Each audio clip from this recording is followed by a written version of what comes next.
Bonjour et bienvenue à l'émission Héros de la foi et quelle joie pour nous de pouvoir se retrouver encore une fois pour un nouvel épisode avec l'évangéliste Jimmy Swaggart qui a prêché en Jamaïque dans la ville de Kingston un message puissant concernant Judas l'Iscario. Et en fait, aujourd'hui et dans l'émission d'aujourd'hui, je veux vous encourager, tout comme l'évangéliste Jimmy va le faire, je veux vous encourager à relâcher les choses dans vos vies auxquelles vous pouvez peut-être vous accrocher depuis tellement d'années. Et c'est ce que Judas a fait dans sa vie. Il est resté accroché après des choses qui ont apporté la mort dans sa vie, qui ont apporté une perdition éternelle. Donc, c'est un message puissant que l'évangéliste Jimmy a prêché. Des centaines et des milliers de personnes se sont données au Seigneur lors de sa croisade d'évangélisation qu'il avait fait là-bas.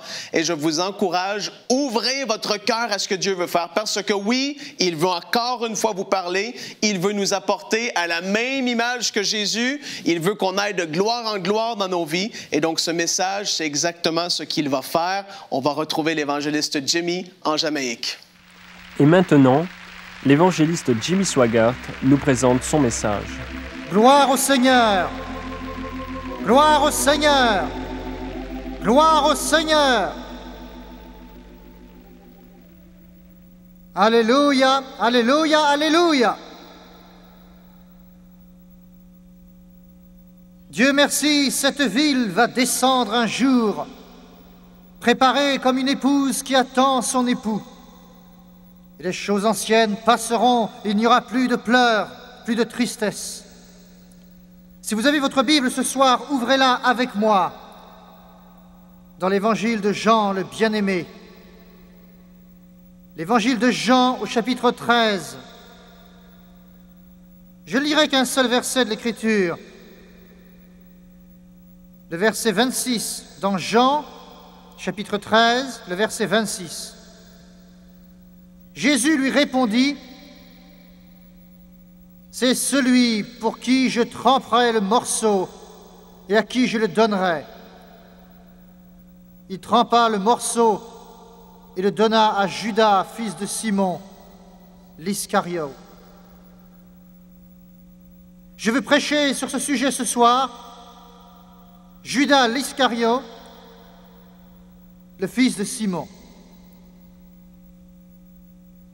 Judas l'Iscario, le fils de Simon. Il y a quelques mois, je me trouvais dans la grande ville de Jérusalem que Jean a chanté ce soir. J'y suis allé plusieurs fois et je ne cesse de m'émerveiller, de m'étonner. Non de ce qui s'y trouve aujourd'hui, mais de ce qui s'y est passé et de ce qui doit s'y dérouler. Nous sommes descendus dans la vallée de Hinnom. La vallée de Hinnom, c'est l'endroit où, pendant des centaines, peut-être pourrais-je dire sans exagérer, des milliers d'années, on a déposé les ordures de la ville de Jérusalem.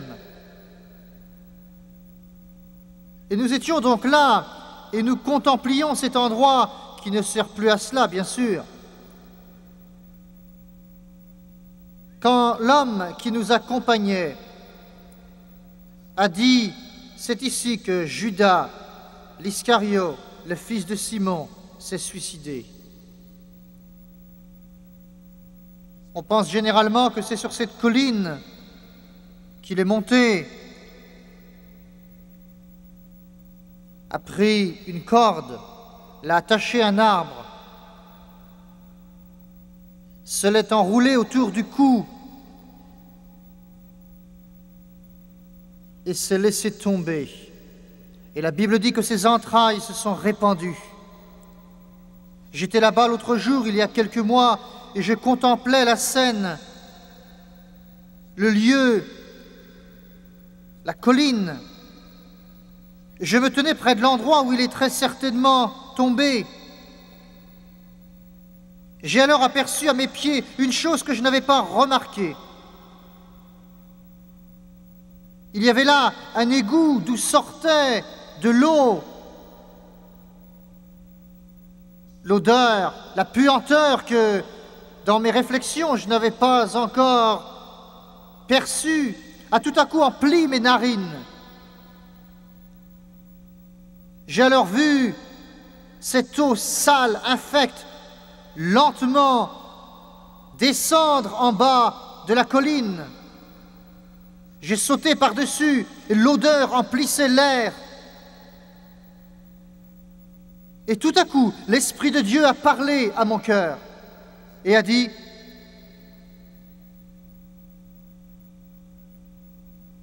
toute cette puanteur emplit encore cette vallée. Et l'eau de l'égout coule. Et c'est un symbole de celui qui a trahi le seul être innocent, pur, sans péché, qui ait vécu, Jésus-Christ.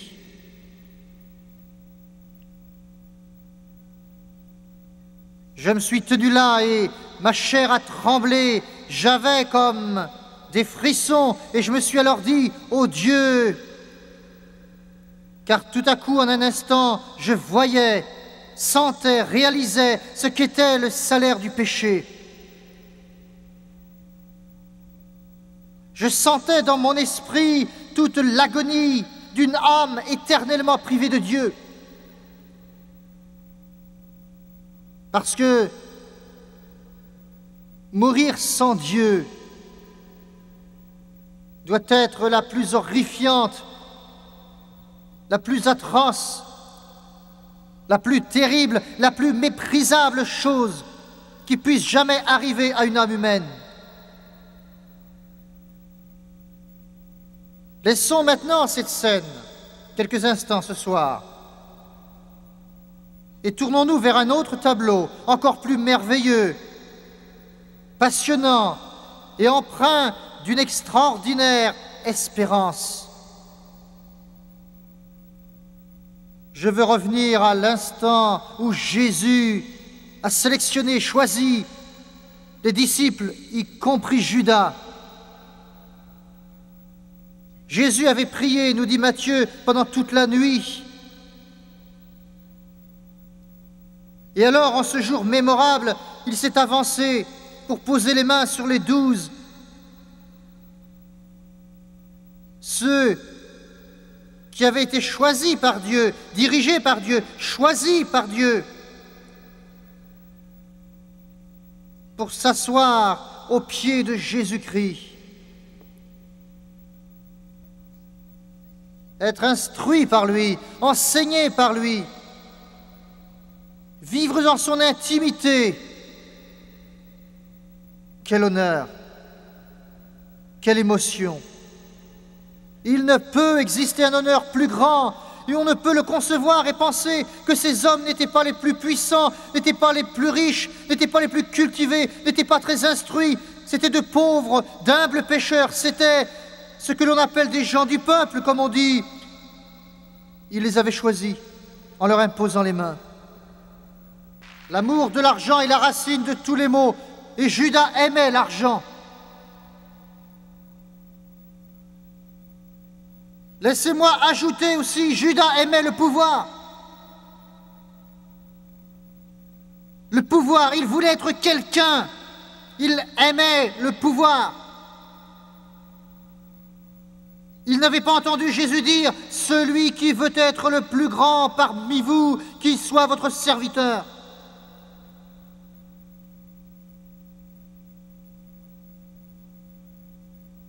Le pouvoir, l'argent,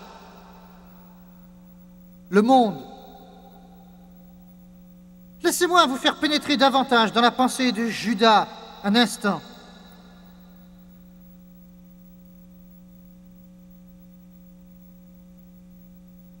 Il s'est mis à penser, il s'est dit, cet homme est celui qui va nous libérer de Rome. Il va faire d'Israël la nation la plus puissante à la surface de la terre et je serai moi-même l'un des hommes les plus en vue du monde parce que je suis un disciple de Jésus-Christ.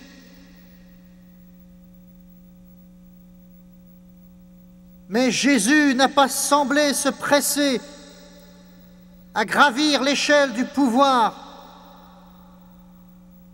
Il avait le pouvoir d'ouvrir les yeux aveugles, de ressusciter les morts. Pourquoi ne l'utilisait-il pas pour chasser les Romains? Mais Jésus n'en a rien fait.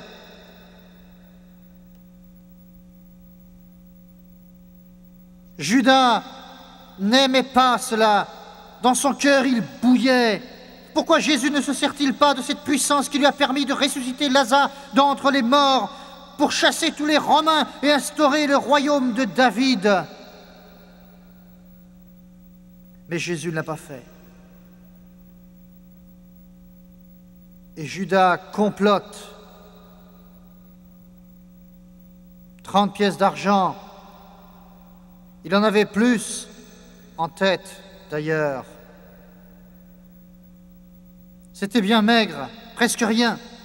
30 pièces d'argent, c'était un prix, le prix d'un esclave. Mon Dieu, c'est irréaliste.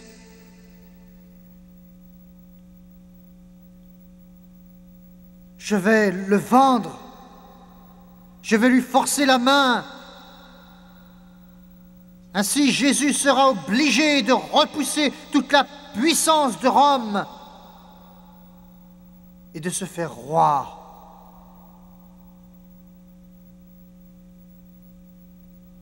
Et s'il ne le fait pas, c'est qu'il n'est pas le Fils de Dieu, il n'est pas le Messie. S'il le fait, je suis un homme très puissant, il passera sur ce que j'ai fait. Il n'avait pas compris du tout qui était Jésus-Christ.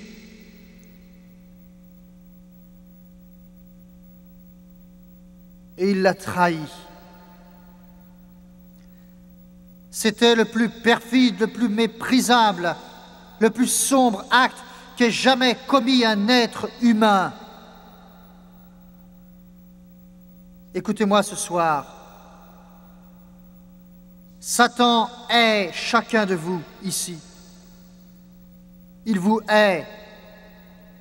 Il te veut, mon garçon, pour ne faire de toi qu'une épave tremblotante qui sera réduite à néant par la drogue et qui ne pourra plus vivre sans une autre dose. Il te veut, ma fille, afin de t'enlever ta pureté. Il te veut afin de faire de toi une pauvre ivrogne qui criera pour avoir un autre verre. Il veut te détruire. Et Judas, nous dit la Bible, assistait à la Pâque. Je tiens à vous dire ceci pour vous montrer où ce péché peut mener. Et je vous demande de m'écouter attentivement. Dans la chambre haute, quand Jésus a rompu le pain, quelques heures seulement avant de mourir au calvaire, il a tendu à ses disciples. De même le vin, il leur a dit d'en boire. Ceci est mon corps, ceci est mon sang. Il venait de laver les pieds des disciples. Jésus-Christ s'est agenouillé,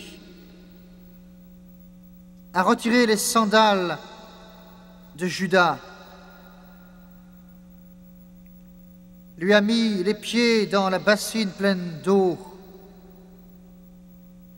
et a lavé les pieds de Judas, lui le Fils de Dieu, le Seigneur de gloire, celui qui a dit que la lumière soit et la lumière fut, celui qui a tant aimé le monde qu'il est venu, a pris de l'eau et a lavé les pieds de Judas. Ensuite, quelques minutes plus tard, il a dit, celui qui me livre est avec moi ici.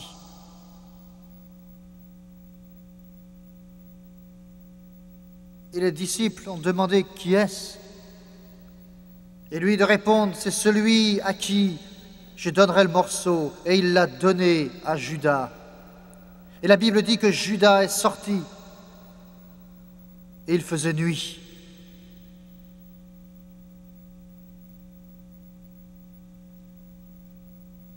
Combien d'entre vous, la porte est ouverte? Vous êtes libres. Vous pouvez rester ou aller. Vous pouvez dire oui ou vous pouvez dire non. Il est sorti et accompli l'acte, laissez-moi vous dire. Quand Judas s'est donné la mort, le psaume 111 dit, sous la forme d'une prophétie, que sa femme mendierait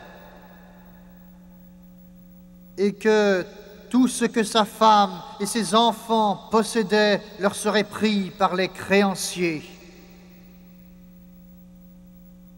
Cela a été prédit 1000 ans avant la naissance de Judas.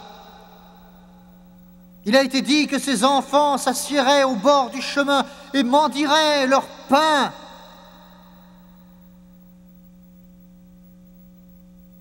On a le cœur brisé quand on pense à ce chant sur Jérusalem que Jean a chanté ce soir, car Judas aurait pu avoir son nom inscrit sur les fondations, mais il a tout jeté, tout gaspillé, il a tout perdu.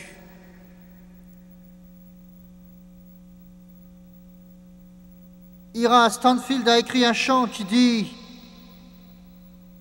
30 pièces d'argent. C'est le prix payé. 30 pièces d'argent. C'est le prix d'un esclave. Et mon cœur, je l'ai donné à ce Christ trahi. 30 pièces d'argent. C'est le prix d'un esclave. Ce soir, vous vous tenez à la place de Judas. Vous êtes libre. C'est le ciel ou l'enfer, les ténèbres ou la lumière, perdu, trouvé. Dieu vous appelle, il vous cherche. Vous êtes libre. Judas l'Iscariote, le fils de Simon. Recueillons-nous un instant. Père céleste, nous avons prêché ce message ce soir et je demande que la puissance du Saint-Esprit fasse maintenant son œuvre de conviction dans les cœurs.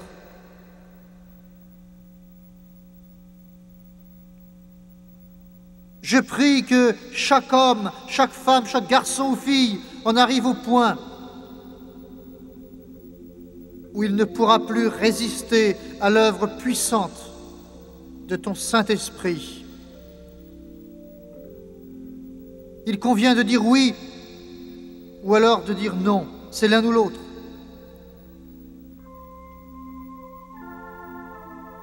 Je prie, Seigneur, pour ceux qui sont aux quatre coins de ce stade. Je prie pour les millions de téléspectateurs qui nous regardent.